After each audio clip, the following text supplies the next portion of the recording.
আসসালামু আলাইকুম সুপ্রিয় শিক্ষার্থীবৃন্দ, হাজির হয়ে গেলাম দ্বিতীয় প্রান্তিক মূল্যায়নের তৃতীয় শ্রেণীর গণিত বিষয়ের একটি নমুনা প্রশ্ন নিয়ে। এই প্রশ্নটি অনুসরণ করলে আশা করি তোমার দ্বিতীয় প্রান্তিক মূল্যায়নের সমস্যা থাকবে না। তো ভিডিওটি না টেনে সম্পূর্ণ ভিডিওটি দেখার অনুরোধ রইল, আশা রাখি তোমাদের উপকারে আসবে। তো সময় থাকবে তোমাদের 2 ঘন্টা 30 মিনিট, পূর্ণমান হচ্ছে 100। 1 নঙে হচ্ছে সঠিক উত্তরটি উত্তরপত্রে লিখো। প্রতিটি প্রশ্নের মান থাকবে 1 করে, 20টি থাকবে, 20টিরই উত্তর করতে হবে। 1 নম্বরে আছে 2টি প্যাকেটের প্রতিটিতে 10টি করে কলম আছে। কলমগুলো 5 জন শিক্ষার্থীর মধ্যে সমানভাবে ভাগ করে দিলে প্রত্যেকে কয়টি করে কলম পাবে? সমস্যাটি সমাধানের সঠিক প্রক্রিয়া কোনটি? উত্তর হবে ক, প্যাকেট সংখ্যা গুণ কলম সংখ্যা ভাগ শিক্ষার্থীর সংখ্যা। 2 নম্বরে আছে এখানে 8টি 7 যোগ করে দেওয়া আছে। এটাকে প্রকাশ করার ক্ষেত্রে নিচের কোনটি সঠিক? আমরা জানি যোগের সংক্ষিপ্ত রূপ হচ্ছে গুণ। তাহলে এখানে কত সংখ্যা লিখেছে? সংখ্যাটা হচ্ছে 7, লেখা হয়েছে 8 বার। তাহলে 7 গুণ 8। 3 নঙে আছে 30 জন শিক্ষার্থীর প্রত্যেকের নিকট থেকে 8 টাকা করে সংগ্রহ করা হলো। মোট টাকা 2 জন বন্ধুকে খাতা কেনার জন্য সমানভাবে ভাগ করে দেওয়া হলে প্রত্যেক বন্ধু কত টাকা করে পেল? উত্তর হবে খ, 120 টাকা। 4 নঙে আছে 13টি কলার দাম 65 টাকা হলে 24টি কলা কিনতে কত টাকা লাগবে? উত্তর 120 টাকা। 5টি ডিমের দাম 75 টাকা, তাহলে একটি ডিমের দাম কত? উত্তর হবে 15, কারণ 15কে 5 দ্বারা 75কে 5 দ্বারা ভাগ করলে 15 আসে। 6 আছে 15টি লিচুর দাম 45 টাকা হলে 50টি লিচু কিনতে কত টাকা লাগবে? উত্তর হবে 150 টাকা। আমাদেরকে প্রথমে 45কে 15 দ্বারা ভাগ দিতে হবে। ভাগ দিলে উত্তর আসে 3। 3কে আবার 50 দিয়ে গুণ করলে 150 টাকা হয়। 7 নম্বরে আছে একজন চাঁদা দেয় 80 টাকা। 5 জনে কত টাকা চাঁদা দিবে? 5 আটা 40 আর একটা শূন্য আছে, শূন্য বসে দিলে কত হয়ে যায়? 400 টাকা। 8 আছে একটি ছাগলের দাম 5000 টাকা হলে 3টি ছাগলের দাম কত টাকা? উত্তর 15,000 টাকা। 5000 লিখতে কয়টি শূন্য বসাইতে হয়? 3টি শূন্য। আর 3 দিয়ে 5কে গুণ করলে 3 পাঁচা 15, তাহলে কত হলো? 15,000 টাকা। তো বন্ধুরা, তারপরে কি আছে দেখি। তারপরে এরকম 9টা থাকবে, তারপরে এরকম 20টা থাকবে, 20টিরই উত্তর দিতে হবে।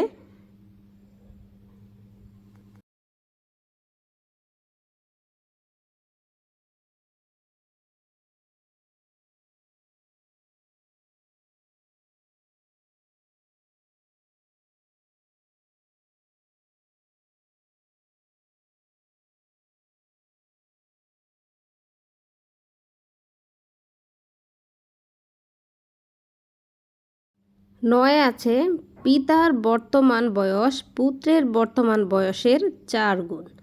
পিতার বয়স 72 বছর হলে পুত্রের বর্তমান বয়স কত? এটা বের করতে হলে আমাদেরকে কি করতে হবে? 72কে 4 দ্বারা ভাগ দিতে হবে। 72কে 4 দ্বারা ভাগ দিলে উত্তর হয় 18। তাহলে পুত্রের বর্তমান বয়স হচ্ছে 18 বছর। 10 আছে 12টি ঝুড়িতে 120টি কমলা আছে, এরূপ 9টি ঝুড়িতে কয়টি ফল আছে? উত্তর হবে 90টি। 11 নঙে আছে গুণফল নির্ণয়ের সূত্র কোনটি? উত্তর হচ্ছে গুণফল সমান সমান গুণ্য গুণ গুণক। 12 নম্বরে আছে গুণের জন্য সর্বনিম্ন কতটি সংখ্যা প্রয়োজন? উত্তর 2টি। 13 নম্বরে আছে ঈদের দিন সকালে অহনা 10 জনকে 200 টাকা করে সালামি দিল, তার মোট কত টাকা লাগলো? কিভাবে বের করতে হবে? আমাদেরকে 20কে 10 দ্বারা গুণ দিতে হবে, তাহলে সঠিক উত্তরটি চলে আসবে। সঠিক উত্তর হচ্ছে 200 টাকা। 14 নম্বরে আছে 17 গুণ 6 = খালি ঘরের সংখ্যাটি কত? 17কে 16 দ্বারা গুণ দিলে উত্তর হয় 102, তাহলে খালি ঘরে হবে 102। 15 নম্বরে আছে একটি প্যাকেটে 45টি লজেন্স থাকলে এরূপ 9টি প্যাকেটে কয়টি লজেন্স থাকবে? কি করতে হবে? 45কে 9 দিয়ে গুণ দিতে হবে, তাহলে চলে আসবে 405টি। 16 নম্বরে আছে নয়ন ঈদের দিন সকালে 7 জনকে 10 টাকা করে সালামি দিল, তার মোট কত টাকা লাগলো? খুবই সিম্পল, 7 10 70, সঠিক উত্তর হচ্ছে 70 টাকা। 17 নম্বরে আছে 13 গুণ 4 = 52, এখানে গুণক নিচের কোনটি? সঠিক উত্তর হচ্ছে 4। 18 নংয়ে আছে 13 গুণ 4 = 52, এখানে গুণ্য নিচের কোনটি? উত্তর হচ্ছে 13।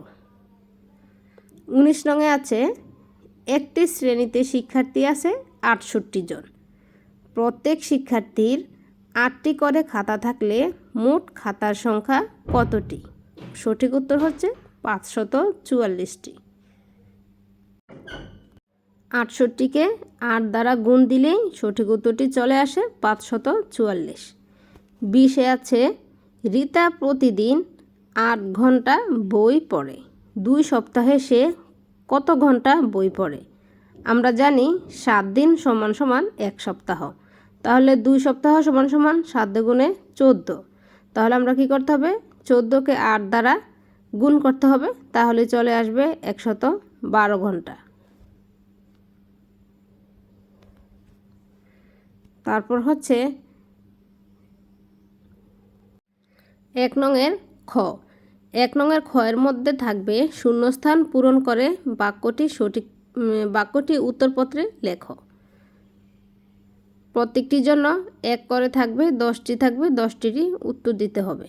কয়ে আছে গুণ এবং ভাগ ঢেস প্রক্রিয়া, শূন্যস্থানে হবে বিপরীত প্রক্রিয়া।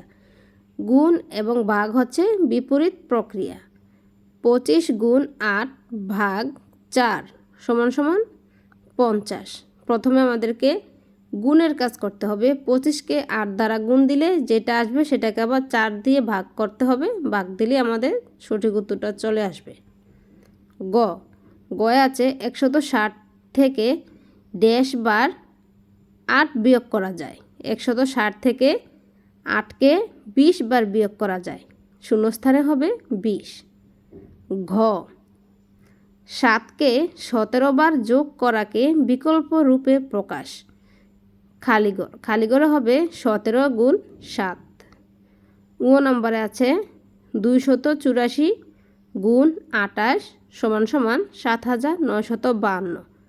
গুণ অঙ্কটিতে গুণ্য খালিঘর, তাহলে খালিঘরে বসবে 284।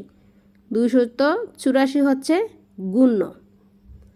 চয়ে আছে যে সংখ্যাটিকে গুণ করা হয় তাকে ড্যাশ বলে, তাকে গুণ্য বলে। 1 হালি ডিমের দাম 32 টাকা হলে 4 হালি ডিমের দাম ড্যাশ। 4 হালি ডিমের দাম কত হবে? 128 টাকা। বর্গীয় জতে আছে 8 গুণ 9 এর উত্তর 6 গুণ 9 এর উত্তরের চেয়ে ড্যাশ কম, উত্তর হবে 18 কম। ঝতে আছে রিমি একটি রচনায় 115টি বাক্য লিখল, সে এরূপ 3টি রচনায় ড্যাশটি বাক্য লিখবে, সঠিক উত্তর হবে 350টি বাক্য লিখবে। তারপর হচ্ছে 2 নং প্রশ্নের উত্তর। সংক্ষিপ্ত প্রশ্নের উত্তর দাও যে কোনো 10টি। 10টি থাকবে, 10টিরই উত্তর দিতে হবে। প্রত্যেকটির মান হচ্ছে 2 করে, 10 দ্বিগুণে 20। কয় আছে একটি খাতার দাম 40 টাকা হলে 120 টাকায় কয়টি খাতা কিনতে পারবে?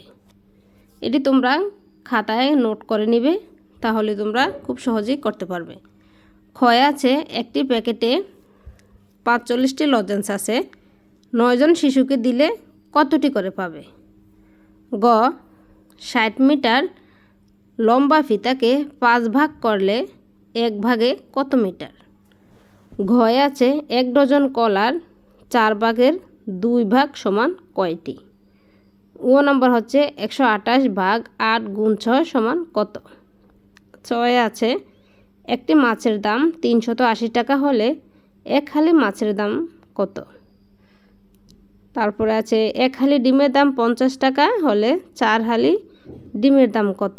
এভাবে দেওয়া থাকবে। তারপরে আসবে তোমার 4 নং প্রশ্নের উত্তর। 4 নং প্রশ্ন উত্তরের মধ্যে থাকবে ক এবং ড নাম্বার সহ যে কোনো 10টি প্রশ্নের উত্তর দিতে হবে। তোমার প্রত্যেকটা প্রশ্নের মান থাকবে 5 করে। 10টা উত্তর দিতে হলে 5 × 10 = 50। তো তোমরা দেখে নাও প্রশ্নগুলো কি আছে। একটি বিদ্যালয়ে শিক্ষার্থীদের পুরস্কারের জন্য 45টি খাতা আছে। যদি প্রত্যেক শিক্ষার্থীকে 5টি করে খাতা দেওয়া হয় তবে কতজন শিক্ষার্থী পুরস্কার পাবে? ও নম্বরে আছে 30 সেন্টিমিটার লম্বা একটি ফিতা আছে। ফিতাটিকে 4 সেন্টিমিটার করে কয়েক টুকরায় কেটে নেওয়া হলো।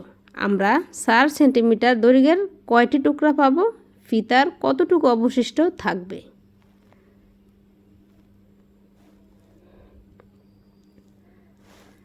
ছয় আছে 24টি লজেন্স 4 জনকে সমানভাবে ভাগ করে দেওয়া হলে প্রত্যেকে কয়টি করে লজেন্স পাবে? তারপরে 6 আছে নাফিদ 40 টাকা দিয়ে কিছু কোয়েল পাখির ডিম কিনলো। যদি একটি ডিমের দাম 5 টাকা হয় তবে নাফিদ কয়টি ডিম কিনেছে? তারপরে বর্গীয় জতে আছে 63 জন বন্ধু 50 টাকা হারে চাঁদা তুলে 9টি অসহায় পরিবারের মধ্যে বিতরণ করলে প্রত্যেক পরিবার কত টাকা করে পাবে? ঝ সালমা 112 কিলোমিটার পথের 14/13 বাসে যায় এবং বাকি পথ হেঁটে যায়। সে কত পথ বাসে যায়? ইও নম্বরে আছে 2টি গুণ এবং ভাগের সম্পর্কজনিত অঙ্ক, দুটারই উত্তর করতে হবে। তারপরে টয় আছে গুণ অঙ্ক, ঠয় আছে 13 এর গুণের নামতা লেখো, ঢয় আছে একটি স্থূল কোণ এঁকে উহার বৈশিষ্ট্য লেখো। তো তোমাদেরকে এ ঢ নাম্বার প্রশ্নের উত্তর অবশ্যই দিতে হবে। ঠিক আছে? তো বন্ধুরা, এই ছিল আমার প্রশ্নটি। ভিডিওটি ভালো লেগে থাকলে অবশ্যই আমার চ্যানেলটিকে সাবস্ক্রাইব করে আমার সঙ্গে থাকবে। ভালো থাকবে সবাই। আল্লাহ হাফেজ।